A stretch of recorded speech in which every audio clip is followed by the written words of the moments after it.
Social media manager. Okay, so here I have John and Miryam today, and they are both very trained yoga teacher trainers. So welcome back to Potential Meets Passion. We are a podcast where we talk about self-development, spiritual health, wellness, and all kinds of things that make you a better person. Thank you for Thank having you us. so much. Yeah, so today I'm so excited because John and Miryam are our partner in forming this yoga teacher training, and they have been doing it already since last year in Bangkok as well. So this podcast is for anyone who's just interested in yoga in general and like why would they go on this journey, you know? So today I asked Miryam and John a question, which is, what is the toughest lesson that yoga has taught you in your journey? And I would like John to introduce himself and answer the question. Thank you so much. So yes, I'm John, and yeah, nice to meet you to all of the people that is listening out there, the podcast. And I would say that the toughest lesson that I come across with yoga was related to injuries, because I did have like a strong ego approach, I would say, back in the day, because I come from, my background is as gymnastics, so we work a lot with competition, right? And then when I approach yoga, I kind of have that idea that yoga was also trying to reach some particular poses or try to do some tricks or try to put your leg behind the head, right? And then, yeah, suddenly I start to see that as soon as I start to get those positions, poses, and then try to really get my body, I don't know, bring it to the limits, then I realized that yoga wasn't that, right? And I was just like deep inside and saying like, what is yoga if it is not that kind of weird poses that I'm seeing somebody do? And then I think that was like this attachment process, no? When I just give on the idea that I have to achieve a particular pose and then go deep into the roots of what it means to be connected, body and mind. At the end, it's just the concept of yoga, right? And then, yeah, I think like that was a whole process of me disattaching from the idea of reaching some kind of I don't know, how can I say, like a particular pose or just a particular transition. And, you know, that is I come also from Barcelona as well. In Barcelona, there were so many yogis. Everyone was doing crazy stuff with their bodies. And I was just... The crazier the better, or Yeah. the toughest the better. The tougher the better. I want to do Really? that, right? I Yeah. want to do that and this and that. I want to put my leg behind the head. And then, yeah. Wait, and wait, then- wait, before we go further, Yes. can you tell me how long you've been doing yoga? Whoa, that's good. Okay, let's start from the beginning. Let's start from the first, yeah, from the foundation. I've been teaching, I guess like 9 years all overall. But Yeah. 10. 10 years. in That's a long total. time. That's a long time. Yes, that's a long time. And how long in gymnastics? Gymnastics, it was only like a period of time of 2 years and a half when I was a teenager. What made the switch? An injury on my wrist, so all about injuries today. So yeah, I was competing, and then what I had was an injury on my wrist, and then I couldn't compete anymore. So I had to literally have my wrist like, I don't know, how can I say? It wasn't broken, but it was just like an abscess, and then there was a lot of liquid that is inside the joint that was coming out. There was like an abscess that was so big, so painful. And yeah, that literally made me not able to do anything that I was able to do by that time. And when you're a teenager, that is a big thing, Yeah. right? Especially when you were really good at what you were doing. You know? I consider myself at that time that I was really good at gymnastics. So yeah, that was really frustrating. So it kind of like basically broke your ego. Yes. That you had to like be the best performer and all that kind of stuff. Because like based on what you're saying, like Barcelona yoga is a bit like performance based. It is. Are you from Barcelona too, Miryam? No, we both are from America Latina, but we used to live coincidentally in Spain. So I'm very familiar with Barcelona as well. Oh, okay. So, and in Europe, like I said, it's a lot of competition, right? It's about performing. It's about how you look in the pose, or no, how you look in the pose, Yeah. not what do you feel in the pose. Yes. a lot Okay. about appearance. About appearance. And but this is like kind of like culturally like there in Barcelona, not just in yoga, but is it applied to other sports as well? You think? You were in the fitness industry as well, my no? background actually is in fitness, so I used to work in fitness for a long time, and yeah, it's a lot about the physiques, the competition, the pushing the better, the stronger the better, and that's why I came across to yoga, because I want to find something different that calms me down. And that's one of the toughest things. Like, I realized that yoga, it was not for calming my mind, it was for pushing myself more. So, because I started with Bikram, yeah, and it's sort of like a competition in a way, like go further, go, go. And it's like I got hooked into that mood of, okay, I'm not into fitness competing, I'm not into fitness, but I'm into yoga also, trying to be better than the person that is next to me. And it was after years I started to realize, okay, yoga, it's beyond. When did you realize that, and what caused the realization? When I came here to Thailand to take my first training in Koh Samui as a yoga teacher, yes. So it was my first training, and then it opened my eyes. It's so much more. So, and here we are. We're together offering our teacher training in this beautiful space. Wait, how long have you guys known each other? Ooh, already 2 years and a half? 2 years and a half. Yeah, 2 years and a half. Oh. Yeah, like we're in Bangkok. Like we arrived like that. It's just like this terms of synchronicity, right? But she came from Barcelona. She was working in Barcelona. I was close to Barcelona. I was really familiar to the yoga community in Barcelona as well. And then she moved to Thailand. Singapore first, then Thailand.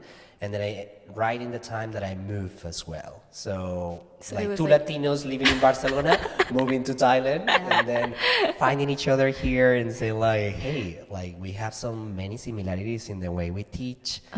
She has her baby project that was the teacher training and all of that. She already was working that idea in her mind, and then she proposed it to me, and I was just like, oh my God, that feels right. It was the time, yeah, it was perfect, yeah. So like John said, I was living in Singapore 10 years. So I was working there as a full-time yoga teacher, many hours. So in that way, I was tied to the full-time role as a teacher. So I didn't have time for creating my own school. So when I moved here, I said, okay, I have the time. So now I create the school, and let's see how it goes. Then I met him, and we very similar and different at the same time. How? Because I'm more how to say, I don't want to say strict, but yes, I'm general. Yeah, like more general style. He's bubbly and very smiley, very social. I mean, I'm social, but Miriam's the bad police. yeah, I'm the bad police. So, but then when we teach, we believe that yoga, it's not just the physical first, and also that the physical part needs more than yoga. Why? Why did you say that? Okay, so in terms of physical body, we are not used to be in the forest. We are not used to have the time for walking on the jungle. We are very stressed. We're sitting mainly. We have a different body types from other people, right? That they have the time. So we need to approach the way that we teach for teaching them, for make them understanding that it's not just a short process. It's a long journey, but you have to understand how do you open up your body? Why in this way? Why you want to strengthen your body before doing that? So maybe it's not like quick, let's go into the pose. It will take time, but it's a safe way that we believe it, because we believe in our own bodies. And then that's what we want to transfer to our students. So your teaching is basically based on what the body needs and what it needs to understand before getting there, right? This is the physical part. Yeah, I guess like there are different people that approach yoga. People get closer to yoga with different motives. No, one of them is spiritual. The other is the asana part, which is the physical component, right? But mainly, let's say like 70% of the population, right, roughly, they feel more attracted to the physical aspect, and then during the journey, they discover that yoga is more than asana is just a little part of the Patanjali Sutras, right? Yeah. So we go deeper into the mind and things that are beyond that physical body. What do you go in the mind? What do you go into the mind? Like, can you give me examples of how it has, like what it has done to your mind? Yeah. Ooh, many things. Like I would say, like going through the body and understanding your body in the level of a physical level, and then how you take care of your body. This is the first layer. But then when you start to be aware of your emotions, your states, and then when you are bringing more awareness to the way you communicate to others, the way you relate to yourself, there is this component of the witnesses, this part of you that is able to see reality or to see other aspects of reality. That's the way when you start to say, I'm practicing yoga because I'm feeling an inner connection with my mind and my body, and then I'm seeing that reflected in my normal life, how I relate to others, you know, how I'm able to stop a reaction before exploding, or, you know, or being kind, or developing emotions that are more deep, right? And that comes with the way that the mind in yoga works, right? Like the more you get connected to your physical body, the more you are aware of your emotions, the more you are aware of your mental states, and the more you develop awareness in your life, right? Acceptance, and that's the beauty of the physical practice. If you take it in a way that is a tool that will help you develop your mental state, it's a beautiful practice. Not just the physical to aim that pose, because what that pose is teaching you, acceptance. Acceptance. For us, for me, you know, I'm getting older, and I'm accepting that now my physical practice has to change. I have injuries. I'm not able to touch my head with my foot. Has to evolve. Has to evolve. Evolve. And it's true. Our practice evolved because of our injuries. But can I ask a really a question? Of course you can. It's like because I've gone through a lot of yoga teachers as well, and even like right now in Bangkok, there's this like thing that's going on where it's like, okay, like spiritual popularity box that is booming, and everyone is a yoga teacher now, and now it's all about like making it pretty and all that stuff. But even like some yoga teachers who practice a lot or have a regular practice or teaches like twice a week, how come like they're not also that aware? Like just because you know teach doesn't mean that you're aware. Like this is something that I've observed in people. I agree. I mean, there is a lot of we cannot escape from the ego. We have, I guess, like we have a physical body. We are, let's call something more spiritual, right? In the realm of spirituality, we are incarnated in a body, right? We have to experience emotions. We have to deal with the ego, with all the system that make us who we are, right? And then we are in this journey trying to become better humans, right?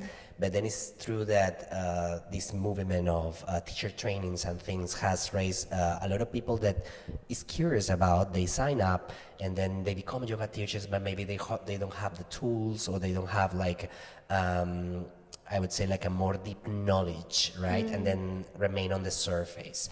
I would say like the idea of the teacher trainings is make people very aware of that as well. No, so we give an emphasis in the physical part because we believe that you have a body to explore, and it's through the body that you reach your emotions and mind.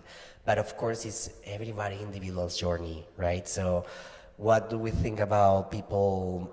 It's just like, yeah, it's hard to say because people that sign up for teacher trainings, they don't usually want to teach, no, all of them, you know? Like some people is just want to deepen their knowledge about yoga or do it safely, right? And then I think like we target also this kind of people that wants just to deepen their personal journey with yoga and with themselves. But I agree with you say. There's a lot of teacher training offering, and they are focusing on the asana because sadly is what it sells. And still, people see yoga as a physical practice. And then eventually through their journey, they discover there is more. Like in my case, it's the same. Like I started with Bikram, I was killing myself in the class 90 minutes and sometimes 2 times a day. But it's their own journey to discover that yoga is more. But it's the duty of the trainers when they develop the teacher training to offer that also as well and make them understand that the asana is just one part. That it's more. That's their duty of the trainers, in my opinion. Because being a yoga trainer, I mean, it takes time, of course, and experience, and go to the Yoga Alliance and all the certification. But at the end, it's you, right? How do you teach? How do you preach? How do you do the things in your life? So your students can start to develop that sense of, okay, it's beyond what is physical, and it will help me with my daily life, my state of mind. That's what we need, actually. That's the most applicable thing. After you leave the training, you should be able to implement it off the mat as well. In your daily life, in your right? daily life, like dealing with your siblings or whatever. Like that's the real practice. Saying anything with your siblings. I know. Yeah. No, because like for me, like one thing that I didn't get it from the training. The training was a lot more intense, but just by doing Ashtanga every morning, I did see that when I had no drishti direction, I was looking at everyone all the time, not just in the shala, but also outside of life. Like, oh, this person's doing this, I can't do this because this person's doing this. Always comparing and looking outside, but then once like I'm like, okay, actually there is the drishti that you need to consider. Like where to look in each poses. That changes everything about my mentality. It's like you said, like mind-body connection, right? When your eye moves, your mind moves as well. Yeah, so that's one thing for me that I would like to share. Yes, thank you. Thanks for sharing that. Yeah. Now, I guess like also we are, I would say, how do we call these people that is like itchy feet? No, that's for travel. There is a verb in English, but I don't remember right now. That is to describe people that has this this need of updating themselves constantly. And then the whole concept of evolve yogi was evolution of yoga, right? It means that we are curious about what is going on out there. We go to sign up in vipassanas, we go to retreats, we read books related with meditation, with the mind, with the altered states of consciousness, and many things that we want to include in our training, because we believe that yoga is not only physical poses, right? There is a whole bunch of different techniques or approach that could be really helpful in the journey of each individual that join us, right? So, but talking about the physical also, we believe that we continue following the traditional style, but like we say, it's not enough for our body types. Because in this society, we are super stressed. We're not the same as before anymore. We're not the same we don't have the time, we're not the same, we're stressed, we have many responsibilities, and it's not that easy to get into those poses like it used to be before. So our idea is to make these poses like really to the simple level, and even included all the techniques like a little bit of gymnastics, drills. The sound of the following word sounds hard, but it's contortionist. But it's the drills that contortionists give us. We can go deeper in a safe way. So that's what we want to bring. Like the way that we practice, actually. The way that we discover that we can go into this back bend, but I still can breathe. I still can find peace in the pose. I want to add something very important, and is this idea of, I don't have anything against the traditional way of seeing asana, okay, the physical part, right? We have nothing to say about it, but we consider that there are different approaches out there that bring the body to the limits. Like, you just go to social media and scroll down and see many girls like shouting out like with somebody trying to force her on a position. And then the first question is like, is it making you that a better human? Yeah. Secondly, is that anatomically correct for your body? Is it that safe? Yeah. And then all these questions right to the mind, and I am like saying, we need to bring awareness, we need to bring information, we need to be updated to the latest research on science of flexibility, the latest research on mobility, the latest research on things that are proven, scientifically proven, that then people can use safely. But that's the duty as a trainer. That's your duty, to keep reading, to keep studying, to take classes, to go to different teachers, to continue improving yourself physically and mentally in order to share with the students. Because if you get stuck with the way that you have been taught many years ago, the society is not the same. As a trainer, I'm saying, you have to continue studying. And that's That's one thing that Miriam said that reminded me is when she said like building the syllabus or the training for people to go deeper and also safer in the physical pose, but then also mentally as well. It's like all the basis of healing in any modalities, right? Like you cannot heal if you don't feel safe. And then I don't know, I've never been to a training that was not safe for me, thank God. but You're lucky. but it is true. Like you cannot just keep pushing yourself in yoga and then hoping to achieve like perfection poses or even ideas about yourself. Right, because some people like they're like, oh yeah, like I can teach this many students. I can hold big classes. Like I'm such a cool teacher. I can do so many things, not just the poses, right? But also like many students sign up my class, you know. So that's also like Holding on. You're holding on to that, right? Like holding on to that desire of being recognized, of being like wanting to be recognized and all that stuff, which is not really safe. I guess like we put our trust into what is going on out there, when in fact we have to put that trust in our inner self, right? And then like see that all the conditions out there are gonna change eventually. You will have many students one day you won't have at all, you know. And then like I would say like that journey, that when she was saying about yoga also teach you that your body's not the same every time. Even when you do Ashtanga, for example, that is one of the systems of yoga, a particular sequence, you go through the same sequence over and over. Some days you don't want, some days you feel sad, some days you feel like upset, and then you go through the sequence without emotion and say, oh my God, my body's not open today. And then you recognize the inner connection between emotions and body. And then it's just a realization and say, oh wow, I feel fear right now. I feel, I don't know, I feel like, oh, I feel empowered. I can do like utita, and try to do some crazy things, right?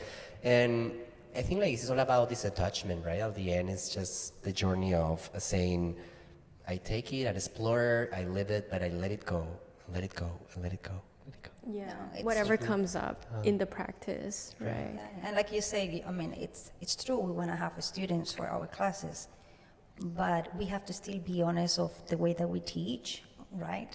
And it's not about the quantity; it's about the students that comes with the heart open to learn different things in a different way with a different point of view. And we have to be honest. This is not a career that we're going to make money. This is a career for passion. Yeah. We want to share, and that's what we're doing. I mean, of course, we need to survive, right? And we have to pay the bills, and don't get me wrong. But it's important to have students that are willing to open up the eyes to new possibilities, new ways of even meditation. Meditation is very intimidated. Like if you go to I mean, you guys experience Vipassana and other things, it's very, very intimidating. So we have to make these sessions accessible for people that works 8 hours, they have kids, that they don't have the time for going at 10 days retreat. You know what I mean? Even just sitting for 5 minutes can be overwhelming. Challenging. Yes, exactly. Yeah. Okay. Well, we're got so much content today. I hope you guys had fun sharing, you know, and we got to know so much more better. And so thank you so much, John and Miryam. And if anyone is interested in signing up, John and Miryam has a Q&A on the 4th of August. 3rd of August. 3rd of August. It will link down below stuff where we can sign up, and the YTT is in October, November. Yes, it's a part-time YTT. Part-time we call it because it's only Saturday and Sunday. So if you work here full-time, there's no, let's say there's no blockages. Exactly, no excuses. No excuses. No excuses. I want to say another word, excuses, but there's no excuses. We can say traffic jam in Bangkok, but apart from that, nothing else. Yeah, and I have to say that we're lucky to have this venue, and we choose it because we're gonna offer more. So that's the recovery part, that you were in charge of the ice bath. Yes. So we want to offer them that, and also the space for them to unwind during the training. So That is essential, yeah. Yes, yes. So it will be here at Vedana in Thonglo, Bangkok. And thank you so much, John and Miriam. Thank you so See you. much. Bye. Very, very nice. Bye-bye. Bye bye. Thanks.